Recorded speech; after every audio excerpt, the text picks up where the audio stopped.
Hello दोस्तों, सभी को मेरा नमस्कार। फिर से आप सभी का हमारे चैनल पे स्वागत है। आज हम पढ़ेंगे अव्यय, जिसको हम अविकारी भी कहते हैं। सबसे पहले देखेंगे अव्यय किसे कहते हैं, उसकी परिभाषा। उसके बाद में अव्यय के भेद देखेंगे और उसके बाद भेद देखने के बाद उन भेदों की व्याख्या देखेंगे। किसकी व्याख्या देखेंगे? भेदों की। और भेदों को उदाहरण के तौर पे समझेंगे भी। ठीक है, चलो वीडियो स्टार्ट करते हैं।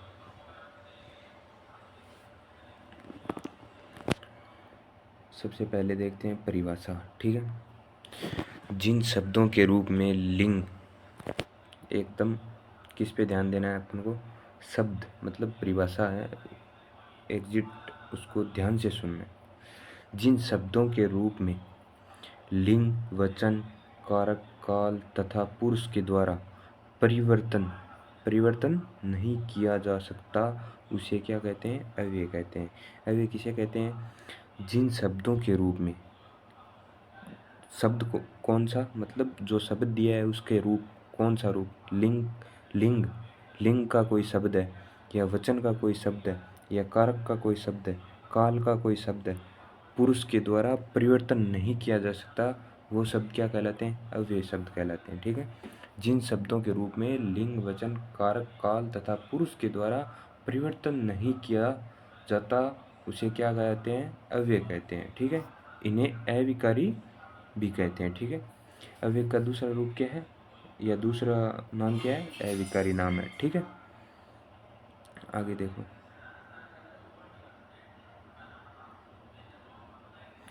अव्यय के भेद कितने हैं? 4 भेद हैं। कितने भेद हैं? 4। ठीक है, सबसे पहला क्रिया विशेषण अव्यय, समुच्चय बोधक अव्यय, संबंध बोधक अव्यय, विस्मयादि बोधक अव्यय। कितने भेद हैं अव्यय के? 4 भेद हैं। क्रिया विशेषण अव्यय, समुच्चय बोधक अव्यय, संबंध बोधक अव्यय और विस्मयादि बोधक अव्यय। ठीक है, आगे देखो। सबसे पहला भेद देखो, क्रिया विशेषण। कितने भेद देखे थे? 4 भेद देखे थे। सबसे पहले क्या, कौन सा भेद है? क्रिया विशेषण। तो सबसे पहले कौन सा आएगा? क्रिया विशेषण। क्रिया विशेषण की परिभाषा, क्रिया विशेषण की परिभाषा देखो। ये क्रिया विशेषण हो गया। जो शब्द क्रिया शब्दों, कौन से शब्द? जो शब्द क्रिया शब्दों की विशेषता बताते हैं, उन्हें क्या कहते हैं? क्रिया विशेषण शब्द कहते हैं। ठीक है, कौन सा, मतलब परिभाषा क्या है इसकी? देखो, जो शब्द क्रिया, कौन सा भी शब्द हो, जो शब्द क्रिया शब्दों की विशेषता बताते हैं, उन्हें क्या कहते हैं? क्रिया विशेषण कहते हैं। एग्जाम्पल के तौर पे देखो, क्रिया विशेषण भी कितने प्रकार के होते हैं? 4 प्रकार के होते हैं। चारों को ये भेद देखने को मिलते हैं, हम आगे पढ़ेंगे इनके बारे में। ये भेद हैं, चारों को 4 हैं। ठीक है, और उदाहरण देखो क्रिया विशेषण का। राम धीरे बोलता है, गणेश यहाँ आओ, रोहन सुबह आएगा, वह चुपके से चला गया। ये एग्जाम्पल है, वो आपको इन, ये भेद है, किसके भेद है? क्रिया विशेषण के भेद है। इन भेदों की जानकारी लेने के बाद में ये भेद समझ में आएंगे। इनको समझते समझते साथ साथ में हम इनको, एग्जाम्पल को हम समझेंगे। ठीक है, तो आगे चलो।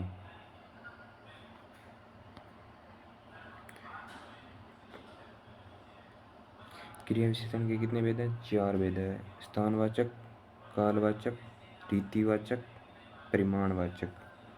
ठीक है, स्थानवाचक क्रिया विशेषण, कालवाचक क्रिया विशेषण, रीतिवाचक क्रिया विशेषण, परिणामवाचक क्रिया विशेषण। सबसे पहले देखेंगे स्थानवाचक क्रिया विशेषण किसे कहते हैं। स्थानवाचक क्रिया विशेषण, जो शब्द क्रिया के स्थान का बोध कराते हैं, उन्हें क्या कहते हैं? स्थानवाचक क्रिया विशेषण कहते हैं। ठीक है, जो शब्द क्रिया के स्थान का बोध कराते हैं, ना कि क्रिया का बोध कराते हैं। ठीक है, जो शब्द क्रिया के स्थान का बोध कराते हैं। ठीक है, स्थानवाचक क्रिया विशेषण किसे कहते हैं? जो शब्द क्रिया के स्थान का बोध कराता हो। किसका? क्रिया के स्थान का बोध कराता हो, उन्हें स्थानवाचक क्रिया विशेषण कहते हैं। ठीक है, जैसे देखो, आगे देखो। वाक्य में क्रिया से पहले पहचान कैसी होगी स्थानवाचक क्रिया विशेषण की? वाक्य में क्रिया से पहले, किससे पहले? क्रिया से पहले कहाँ शब्द लगाकर प्रश्न करने पर स्थान की प्राप्ति होती है। स्थान की प्राप्ति कब होगी, कैसे पता करेंगे कि स्थानवाचक क्रिया विशेषण है? तो वाक्य में क्या लगाएंगे, कहाँ शब्द लगाकर, किससे पहले, क्रिया से पहले, किससे पहले, क्रिया से पहले कहाँ शब्द लगाएंगे तो उत्तर में स्थान की प्राप्ति होगी। तो कौन सा होगा, स्थानवाचक क्रिया विशेषण। इसकी पहचान कैसी होगी, देखो पहचान मतलब वाक्य में पहचान, शब्द यहाँ वहाँ दाएं बाएं इधर उधर ऊपर नीचे भीतर सामने पास दूरी समीप आगे पीछे इत्यादि। ठीक है, अब देखो स्थानवाचक का एग्जाम्पल देखते हैं। हमने ऊपर देखा था सबसे पहले एग्जाम्पल, हमने ये देखा स्थानवाचक का दो नंबर गणेश यहाँ आओ, हमने पहचान देख के आए थे ना, शब्द गणेश यहाँ आओ, आना क्या है, क्रिया है, आओ आना क्या है, क्रिया है। क्रिया से पहले कौन सा शब्द लगाएंगे, कहाँ, कहाँ कहाँ शब्द लगाएंगे, उत्तर में स्थान की प्राप्ति हो तो वहाँ कौन सा हुआ, स्थानवाचक क्रिया विशेषण। जैसे गणेश कहाँ आओ, मतलब कहाँ आना है, यहाँ आओ, तो उत्तर में क्या प्राप्त हो रहा है, यहाँ, तो कौन सा हो गया, स्थानवाचक क्रिया विशेषण। ये पढ़ लिया हमने क्रिया विशेषण का पहला भेद कंप्लीट। दूसरा देखो, दूसरा पढ़ेंगे हम कालवाचक। ठीक है, आगे कालवाचक देखो,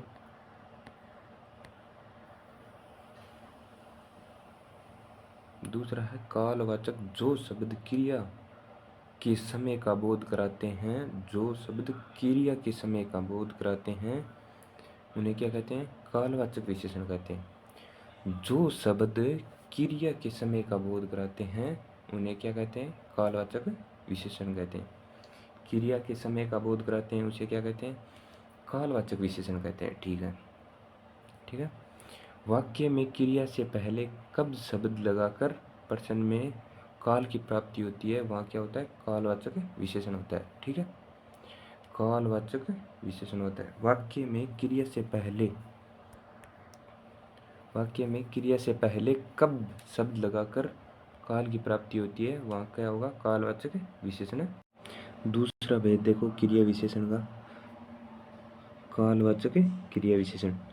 जो शब्द क्रिया के समय का बोध कराता हो, किसके, क्रिया के समय का बोध कराता हो उसे क्या कहते हैं, कालवाचक विशेषण कहते हैं। बस दो ही शब्द का ध्यान रखना है, जो शब्द क्रिया के समय का बोध कराता है उसे क्या कहते हैं, कालवाचक क्रिया विशेषण कहते हैं। इसकी पहचान कैसे करें कि वाक्य में समय का बोध हो रहा है। वाक्य में क्रिया से पहले कौन सा शब्द लगाएंगे, क्रिया से पहले कौन सा शब्द लगाएंगे, कब शब्द लगाकर प्रश्न करने पर काल की प्राप्ति होती है। क्रिया से पहले कब शब्द लगाकर प्रश्न करेंगे तो उत्तर में काल की प्राप्ति होगी। ठीक है, पहचान देखो इसकी कालवाचक विशेषण की, आज कल सुबह शाम दोपहर अभी तभी जभी लगाकर इत्यादि। ठीक है, अब देखो उदाहरण, हमने कालवाचक विशेषण का उदाहरण देखना है। ये देखो, यह है कालवाचक का उदाहरण, रोहन सुबह आएगा। आना क्या है, आएगा मतलब क्या है, ये क्या है, क्रिया। क्रिया से पहले कौन सा शब्द लगाएंगे, कब, कब शब्द लगाएंगे तो क्या होगा, काल की प्राप्ति होगी।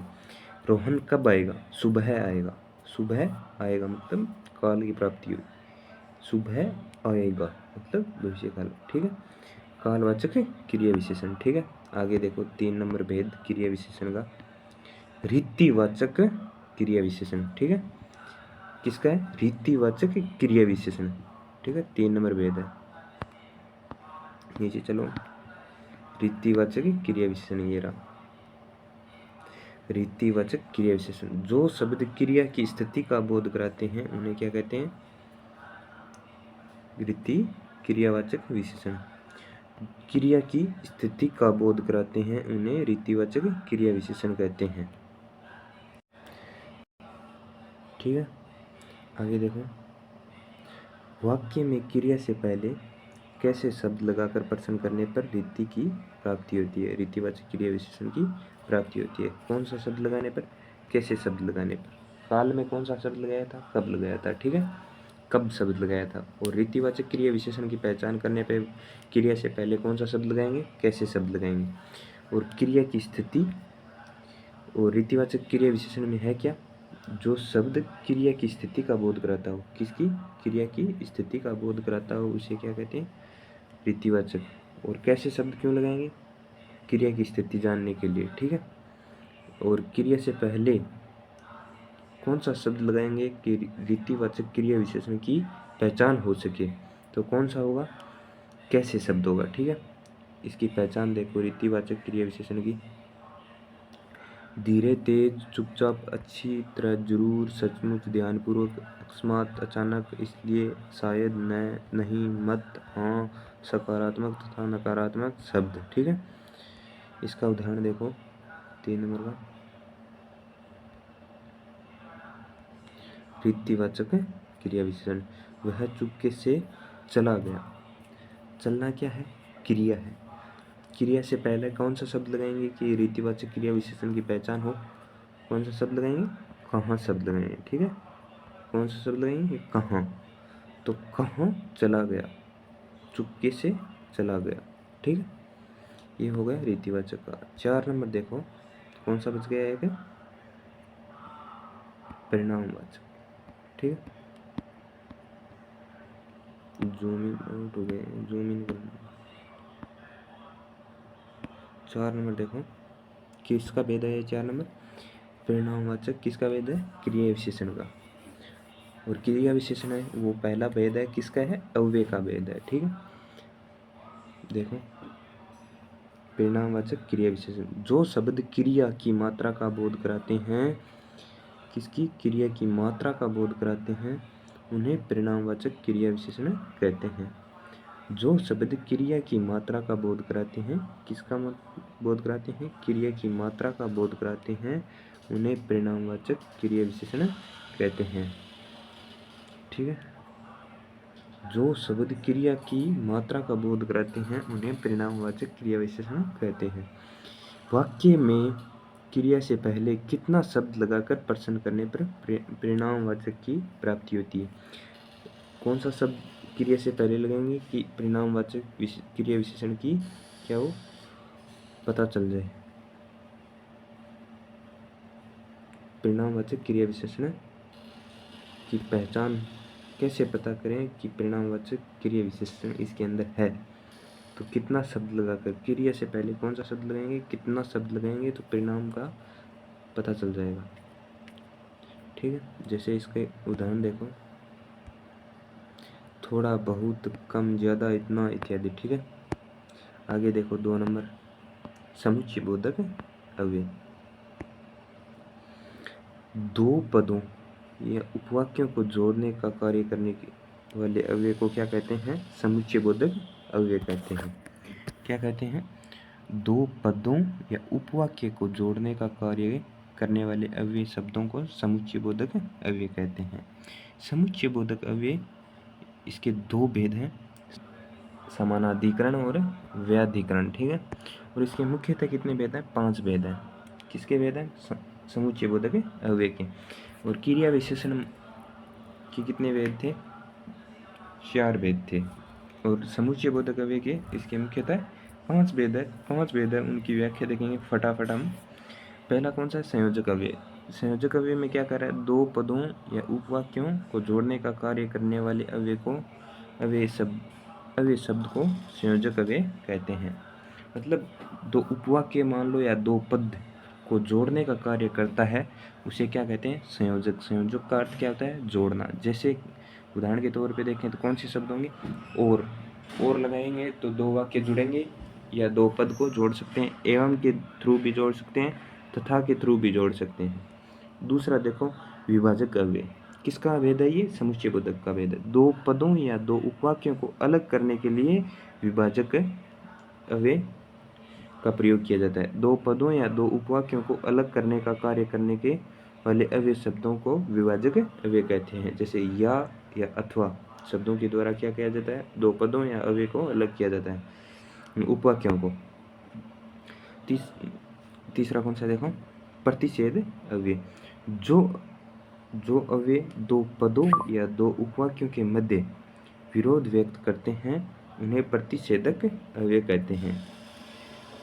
2 पद या 2 उपवाक्य के मध्य क्या करें? विरोध उत्पन्न करें, व्यक्त करेंगे उसे क्या करते हैं, प्रतिषेधक अव्यय कहते हैं। जिसके उदाहरण देखो, मतलब यूज करने वाले शब्द देखो, पर, परंतु, किंतु, मगर, बल्कि, लेकिन इत्यादि। ठीक है। चौथा देखो, निर्देशक अव्यय। किसका भेद है, समुच्चय बोधक अव्यय का भेद है निर्देशक अव्यय।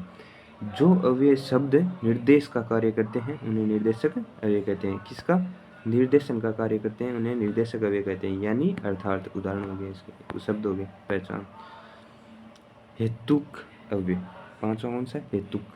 हेतु का शाब्दिक अर्थ है कारण। हेतु का शाब्दिक अर्थ क्या है, कारण, अर्थात कारण बताने वाले अव्यय हेतुक अव्यय कहलाते हैं। ठीक है। जैसे पहचान देखो, अतः, फलतः, फलस्वरूप इत्यादि। ठीक है, इसलिए इत्यादि। ठीक है, ये हो गए समुच्चय बोधक कंप्लीट। तीसरा देखो, विस्मयादि बोधक अव्यय। जो अव्यय शब्द हर्ष मतलब खुशी, शोक मतलब दुख, घृणा, आश्चर्य, क्रोध इत्यादि मनोभावों को व्यक्त करते हैं उन्हें विस्मयादि बोधक अव्यय कहते हैं। विस्मयादि बोधक अव्यय किसे कहते हैं, हर्ष, शोक, घृणा, आश्चर्य, क्रोध इत्यादि मनोभाव, मन के भाव में अभिव्यक्त करते हैं उन्हें विस्मयादि बोधक अव्यय कहते हैं। ये होगी इसकी पहचान। अरे, अह, ओ है, उफ, वाह है, दिख, ए, शाबाश, अरे, छी। ठीक है, ये क्या हो गए, मनोभाव हो गए, इनके द्वारा व्यक्त करते हैं। ठीक है। 4 नंबर देखो, अव्यय के भेद। संबंध बोधक अव्यय। जो शब्द संज्ञा व सर्वनाम शब्दों का संबंध वाक्य में अन्य शब्दों से, संज्ञा व सर्वनाम शब्दों का संबंध वाक्य में अन्य शब्दों से विशेषकर क्रिया से बताते हैं उन्हें संबंध बोधक अव्यय कहते हैं। क्या कहते हैं, क्रिया के सर्वनाम शब्द और संज्ञा शब्द है वाक्य में अन्य विशेषकर क्रिया से संबंध बताते हैं उन्हें क्या कहते हैं, संबंध बोधक अव्यय कहते हैं। ठीक है। आगे देखो, उदाहरण मतलब पहचान, का, की, के, में, पर, तक, के, लिए, द्वारा, को, के, भीतर, के, बाहर, के, सामने इत्यादि। उदाहरण देखो, राम घर के बाहर चला गया, संबंध हो गया। ठीक है, के आ गया, के बाहर। ठीक है। राम बाहर चला गया, ये क्या हो गया, क्रिया विशेषण आ गया। ठीक है। 4 हो गए कंप्लीट अव्यय के भेद। और लास्ट में एक नोट है, वो देखो क्या चीज़ है।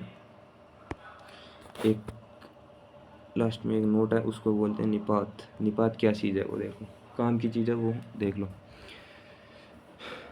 जो अव्यय शब्द वाक्य में किसी शब्द के साथ जुड़कर या लगकर उस पर बल या जोर डालते हैं तथा उसके पूरे अर्थ में परिवर्तन कर देते हैं या उसे रक्त सीमा में बांध देते हैं उन्हें निपात कहते हैं। आपको इस परिभाषा को 2-3 बार सुनना है, बैक करके सुन लेना वीडियो को।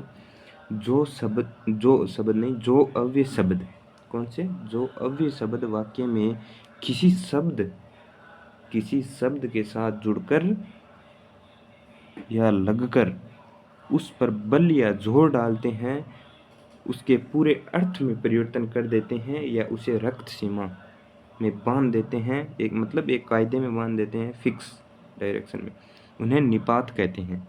ही, भी, तो, तक, मात्र, भर, केवल, ये क्या है, ये एक शब्द को एक सीमा में बांध देते हैं या उसका पूरा क्या है, अर्थ चेंज कर देते हैं। ये शब्द कौन से, ही, भी, तो, तक, मात्र, भर, केवल, ये क्या है, निपात शब्द है। ठीक है, अब एक के साथ जुड़ते हैं। ठीक है। जैसे अभी कैसे बना है, अभी एक अव्यय शब्द है, अब प्लस ही। तभी कैसे बना है, तब प्लस ही। जभी, जब प्लस ही।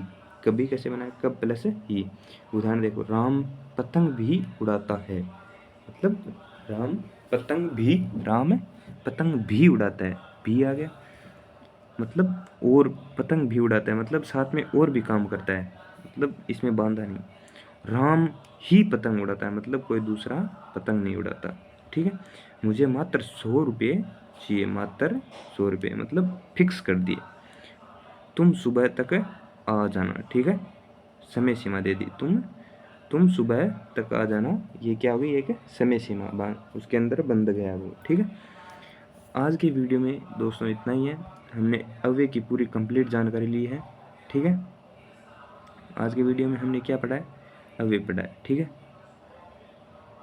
तो सभी दोस्तों को फिर से धन्यवाद वीडियो देखने के लिए। जय हिंद, जय भारत। वीडियो को लाइक करें, कमेंट करें, शेयर करें, और क्या ऐड करना है वो बताएं। कोई गलती हो तो वो भी कमेंट बॉक्स में बताएं। ठीक, जय हिंद, जय भारत।